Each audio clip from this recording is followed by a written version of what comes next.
Bienvenue à un épisode de Christologie avec Brothers View. Moi c'est Raphaël. Dans cet épisode, on va regarder la croix selon la tradition entre guillemets.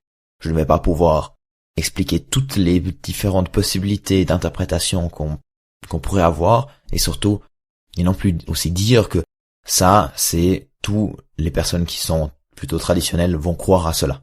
Je sais que c'est un grand tampon pour dire, voilà, ça c'est conservateur traditionnel, mais j'ai décidé de le décrire comme ça, et maintenant, on va regarder qu'est-ce que ça fait. Comment on peut l'imaginer. Mais d'abord, j'ai demandé encore à Michael si Dieu doit être satisfait. Et voici sa réponse.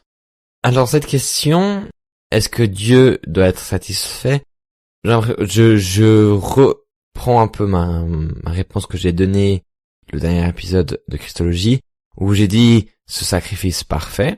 Et je pense que si on parle de sacrifice, on faisait des sacrifices pour être juste aux yeux de Dieu, pour être digne de venir vers lui, de l'approcher, de pouvoir le servir avec qui on est et être de nouveau saint. Donc je pense qu'il y a quand même un côté de satisfaire Dieu à travers un sacrifice. Si on regarde la crucifixion, qui est le sacrifice parfait, comme je viens de le dire, on devrait dire oui, Dieu doit être satisfait à travers ce sacrifice pour accorder un salut, une grâce pour aujourd'hui, pour demain et pour hier, dans le sens que les péchés d'aujourd'hui, de hier et de demain sont pardonnés à travers ce sacrifice. Donc, je pense que si on avait continué avec des sacrifices simples comme un bélier ou comme ça, on n'aurait pas pu satisfaire Dieu pour qu'il nous donne cette grâce dans un point de vue comme ça. Mais ce qui cause pour moi un problème quand on parle à Dieu d'être satisfait, c'est-à-dire que Dieu, sa satisfaction vient d'un ressenti personnel qui nous manque quelque chose, et après on est satisfait qu'on le reçoit. Donc Dieu aurait eu une insatisfaction de nous, donc il manquerait un peu quelque chose, et si Dieu est puissant et tout puissant, le ressenti de insatisfaction ne pourrait pas exister à mes yeux dans ma réflexion personnelle. Donc c'est un peu réciproque et ou c'est un peu ambivalent de dire oui, Dieu doit être satisfait parce que oui, sinon il pourrait pas nous accorder cette grâce s'il y avait pas ce sacrifice de Jésus-Christ. Mais c'est-à-dire qu'il y aurait un sentiment qui est très humain et qui a un sens de j'ai besoin de plus pour être satisfait. Et c'est vrai que je trouve qui est aussi connoté un peu négativement, et donc c'est là où il y a des doutes qui me viennent et je me demande est-ce que on peut vraiment dire Dieu doit être satisfait, ou de toute façon rien peut lui satisfaire sauf lui-même, et c'est pour ça que il a envoyé son fils, parce que c'est que à travers Jésus qu'il est satisfait de nous humains, mais comme il ne dépend pas vraiment de nous, est-ce qu'il peut vraiment être insatisfait de nous? Alors c'est vraiment pour moi une tournure dans c'est une réflexion assez poussée à faire, dans le sens qu'est-ce que ça veut dire être satisfait de quelqu'un et d'où ça vient et pourquoi est-ce que Dieu aurait aussi ce ressenti s'il est Dieu et tout puissant. Donc voilà, je vous laisse avec cette réflexion. C'est moins une réponse claire, mais je pense une direction où il faudrait de réflexion pour ce sujet. Et voilà, je repasse le mot à Raphaël qui va donner un input plus profond et plus théologique que moi, j'espère. Alors merci beaucoup Michael.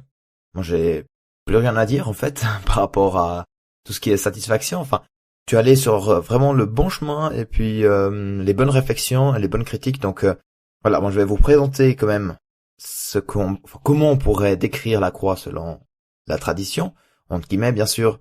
Et si vous avez écouté l'épisode la croix selon la Bible, les traditionnels vont plutôt rester sur ce concept de justement le péché, le mal, enfin dans le sens il y a une séparation et puis Dieu va essayer de la réparer ou de nous sauver. Et ce qui est important de dire, c'est que on part du principe d'une justice qui dit si la personne reçoit ce qu'elle mérite, c'est juste. Dans le prochain épisode, on verra qu'on va partir d'un autre principe de justice, mais là, on va rester sur ce principe judiciaire. Et là, je vais vous amener vers Anselme de Cantorbéry. Lui, il a développé la théorie de la satisfaction.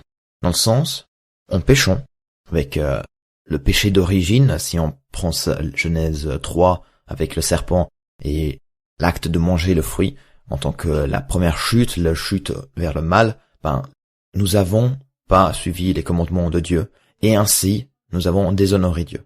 Et donc, gardons ce principe de justice, du sens que la personne mérite selon ses actes, donc, il devrait avoir une punition, où en fait, Dieu puisse punir ce déshonneur. Et du coup, l'honneur de Dieu serait de nouveau récupéré. Malheureusement, la punition ne répare pas ce qui est le mal. Donc, la punition n'est pas le meilleur chemin. Du coup, il faut satisfaire Dieu. Donc, quelque chose que seulement Dieu peut le faire, mais n'a pas besoin de faire, mais quelque chose que les hommes devraient faire, mais ne peuvent pas le faire. Et ainsi, nous arrivons vers l'homme-Dieu, Dieu-homme, dans le sens Jésus, qui est Dieu et homme ensemble.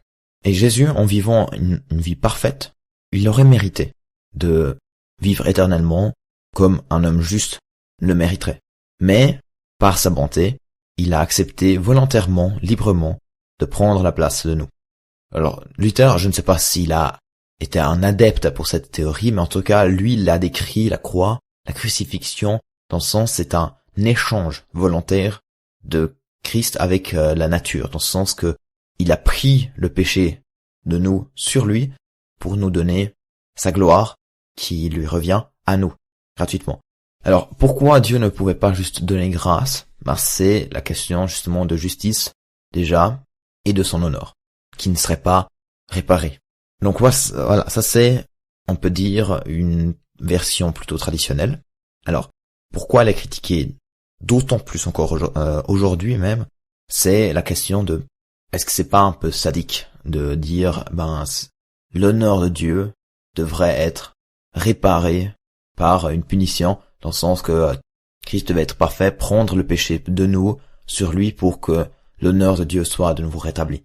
Cette question critique ne tient pas forcément la route, selon moi, parce que si on ancre vraiment la justice et qu'on dit que Dieu est juste, dans le sens que chacun mérite, selon ses actions, un Dieu très saint, dès qu'il y a une imperfection, il n'y a que une chose qui peut être méritée, la mort, voire pire, si on croit à un enfer ou chose comme ça. Mais le gros problème que je trouve quand même, c'est l'idée que Dieu se sacrifie pour lui-même, pour se satisfaire lui-même. Et ça, je trouve qu'on devrait s'en séparer, selon moi, mais vous pouvez sans problème me critiquer par rapport à ça. Et en fait, de séparer la justice de Dieu.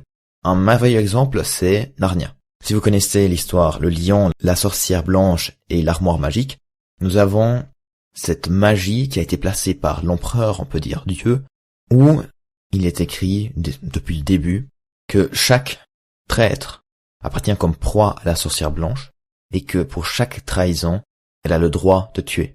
Et donc là, en fait, on a déjà cette nature de la justice que j'ai expliqué depuis le début, que le traître devrait être tué, on peut dire, et nous avons en fait la sorcière qui représente le mal.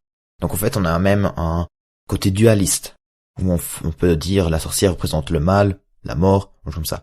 Et là, le lion, qui s'appelle Aslan, va se donner au lieu du protagoniste à la sorcière, et c'est la sorcière qui va tuer Aslan. Puis après, il est ressuscité comme on peut le lire dans la Bible, mais sauf que Aslan s'appelle Jésus.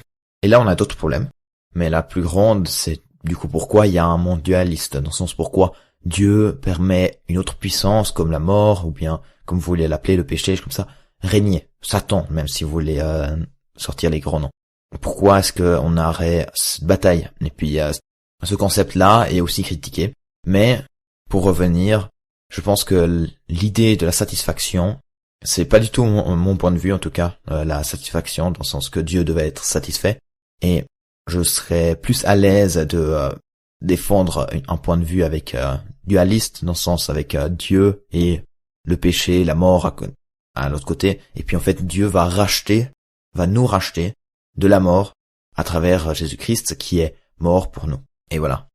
J'espère que vous avez pu tenir un peu le coup, et puis aussi voir, peut-être vous êtes tous d'accord avec ce que j'ai dit, mais si vous êtes tous d'accord, je pense que vous allez vous réjouir pour le prochain épisode de Christologie, où je vais amener un autre point de vue.